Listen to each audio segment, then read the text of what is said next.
My best friend is blaming me for injuring her back while pole dancing. I told her it's her fault or the instructor's, not mine. Am I the asshole? This is so funny. I'm a firm believer in technique and building your strength before progressing into advanced tricks. Not enough people focus on using their body in the right way and can end up injuring themselves. Home training, instructors with no real merit, and so on create a huge problem for pole dance students. I'm not saying it can't be done right without certification, but I have seen so many bad things. A newly minted instructor at my studio had never been taught to pull her shoulders down in spins, and thus never taught it. She'd been poling for 2 years, started teaching level 1 courses as an instructor, and didn't know of one of the most basic things. So many people focus on the cool, beautiful tricks, but never learn how to do them properly without undue strain to the body. My best friend took a pole class last week from this instructor, per my recommendation.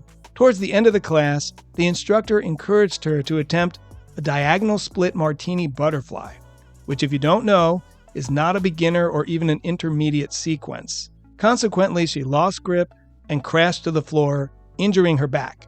She's blaming me for sending her to an incompetent teacher, even though I only learned of her improper technique after this happened.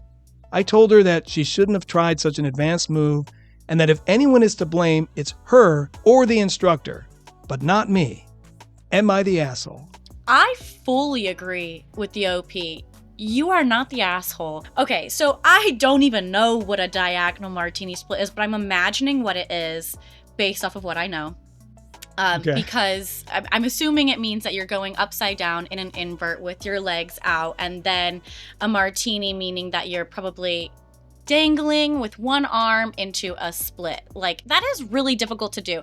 First and foremost, I will say this. My first ever pole classes that I took, ever, they did say, so you, I guess I'll show you, like, this is how you're supposed to hold the pole. It's not supposed to be like here. Your shoulders are supposed to be down because, again, you are going to injure yourself regardless of what you do if your shoulder is up. I mean, maybe not like immediately, but over time you can build a little bit of strain. So that is the instructor's fault. Wholeheartedly, that's the instructor's fault. However, why are you doing something without a crash mat? Full stop. If somebody was like, I want you to jump in the air, hold yourself upside down on a pole, I know you've never done this before, do the splits in the air, and then, don't fall. I would be like, can we have like a mat on the ground? I would love to not crash my head open. Like, there are so many things that this person should have asked for before attempting something. It goes back to also what we said earlier about boundaries. Like, you have to be able to know yourself, to know your boundaries. If I injured my wrist at a boxing class that I took because I got class pass that my friend recommended I get, and then I blamed my best friend, that just wouldn't even make sense. I feel like that's kind of comparable to this situation. There's so many things like just the general you know that you should not be doing. Recommending a class is like suggesting a hiking trail. Right. So if a storm hits or someone wanders off the path, the person who suggested that trail isn't the cause of the storm or of them getting lost in the woods. Right. OP may have provided the door, but she didn't push her friend through it. Her intention was pure regardless of the outcome. Mm-hmm. Blame is a wall that she's putting up, whereas empathy is always the bridge. When OP's friend blames her for the injury, she's building a wall to keep the guilt, which I believe is mostly hers, out. Yeah. But it's also keeping their friendship out. So she should encourage her friend to stop trying to decide whose fault it is and start focusing on healing. I just think in this particular case, you don't really know if the teacher's qualified. You assume they are. In this particular case, I don't know the details more than what I've read to you. I don't know if, like, doing that spin move, you needed your shoulders in or whatever that was, and therefore that's what caused her to fall. I don't even know if there was a crash mat. I mean, I'm assuming it would break the fall, but I've seen rock climbers do bouldering where they're just trying to go up like the side of a boulder. Yeah. And they have a bunch of mats down there just in case they fall. It still hurts. It's only like, it still hurts, yeah. Maybe only be 10-foot drop or so, but if you land on your shoulder, that could be really catastrophic. It could knock all kinds of things loose. Surgery might be necessary. So any injury can be bad regardless of all the protections you have. In this case, it does look like it's her her friend who's just thinking, I can try this. It looks really cool. Maybe the teacher did it and it looked cool and they tried it. But now how is that ever, her friend's fault? Right. What, is she going to sue her now for this? That's the thing too, is I think where you had mentioned like maybe she's putting blame up as a wall. I think it's also embarrassment. There's also a level of like, oh shucks, this thing happened, but my friend can do it. Like, let's not forget that pole dancing is a sport. It is a sport. It's extremely difficult to do. I know a girl who I did a movie with where she was recommending to all of the people that we were around to do YouTube University. Just watch some videos, get a pole of your own, you'll figure it out. And I respect that. I am a nervous Nellie and I would really like to be able to have somebody tell me what it is that I'm doing wrong so I can make sure I'm doing things right. I believe in building a basis before moving onwards. They say you have to have 10 classes at a certain level. I'm going to take 40 before I move onwards because I'm very, very much an anxious person. But at that point, it's still a sport. You still have to train. I don't think that I would ever be able to, where I am right now. I was told today by one of my friends, I'm the athlete in our friend group. And I went, that is so nice because I am not an athlete. I was like, okay, I feel good about myself. But imagine I'm told today by my friend, you're the athlete of our friend group. And tomorrow I go and say, I'm signing up for the Olympics. Like, that's a big jump to make. That's a really big jump to make. You have to remember this isn't it's a sport and it takes some time and it's not really anybody's fault what happens in a sport. You are a different body. You're a different person. You're in a different day, a different like headspace, a different physical space than anybody else who came before you was in or is training you in. So I think that really there's no, again, like comparable situation that she can put herself in. I think realistically, it's just a level of blame and embarrassment. As friends, we'll have to move past this and say, okay, well, maybe pole dancing is not in our friendship's future. Maybe we don't ever do this again together. How about we read a book instead? Like, let's go to lunch. Reminds me of several things that I've fallen victim to, which is first was handwriting. I know there's this way you're supposed to hold your pen, and I just kind of held it differently, not like this, but not really properly. And I could see everybody's handwriting was getting better and mine wasn't. And it took me years before I realized, oh, I'm holding the pencil wrong and nobody told me. And same thing with guitar, because you're not supposed to, when you hold a guitar with your left hand, if that's where the neck of the guitar is, you're not supposed to have your thumb sticking up. If that's not proper technique, although keep in mind, Jimi Hendrix used to flip his thumb over, and that's part of what made him sound unique. But for most people, you're not supposed to do that.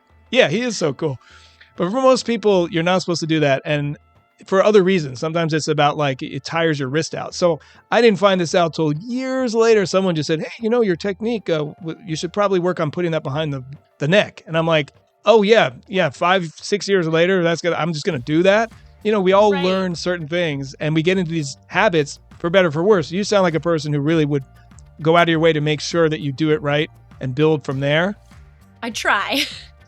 Yeah, but you try. You seem like you're more like maybe asking to have someone give you feedback so that you can figure out what is the right method and the right technique so that I can do this longer without getting hurt. In fact, I'll bring up just triggered a thought. The Dodgers recently won the World Series, and one of their pitchers, the star pitcher, who I think he got the MVP of the entire World Series, he is a Japanese guy who was a decent pitcher when he was like coming up. He was good enough for the Japanese teams to look at him and bring him in and meet with him, but they sent him to this one trainer and said, "Hey, you assess him, give us some ideas." And that trainer looked at him and said, You're never going to be amazing unless you really change your form in a whole different way. You got to start from the ground up. And this guy, to his credit, said, "Okay, I've seen that you have some success with other pitchers. I'm going to give it a go. I'm going to try that." And he redid his entire form. One of the theories is that instead of having all of the strain on one muscle, like in the case with OP doing the pole dancing, it's not, if you don't have your shoulders in, maybe that puts too much strain on the rest of your body. This is all about just evening out where the strain goes.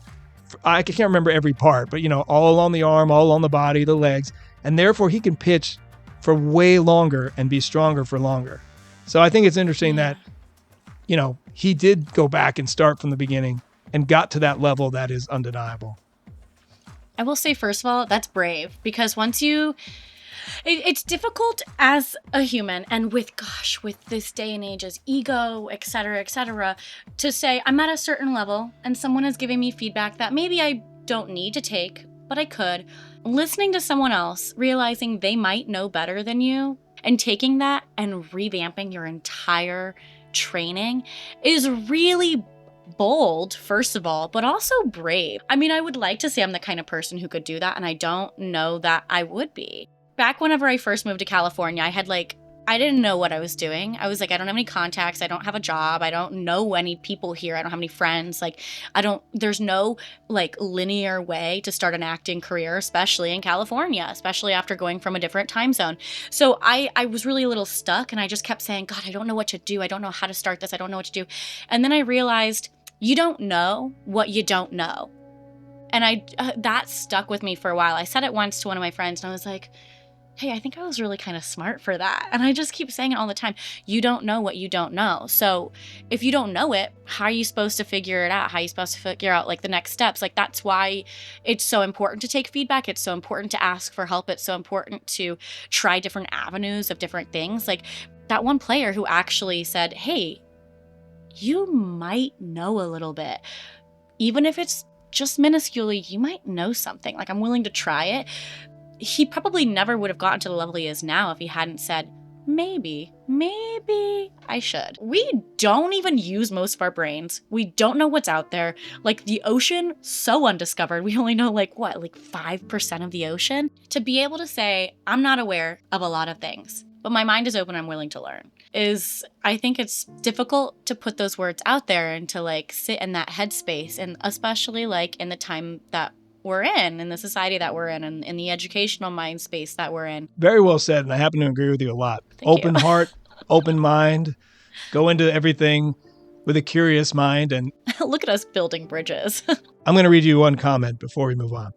Pole dancing is an incredibly fun and beautiful sport, but like every physical activity, you have to nail the basics before trying advanced tricks. Your friend should have known better. It's her responsibility to realize the sequence is beyond her current abilities. She is to blame for the accident, followed by the instructor, but to a lesser degree. Not the asshole.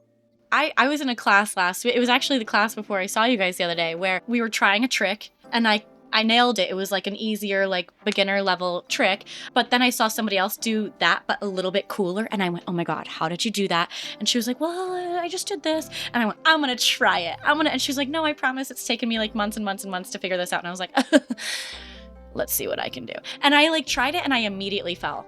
And I looked at her and I went, you're really cool, and I think I gotta work on that one. I think that was not it for me. Then you have to recognize that maybe there's people at different levels than you, and you're not always gonna be a star on day one. And there's nothing wrong with that. Everybody takes their own journey, and it's one step at a time. We're gonna go.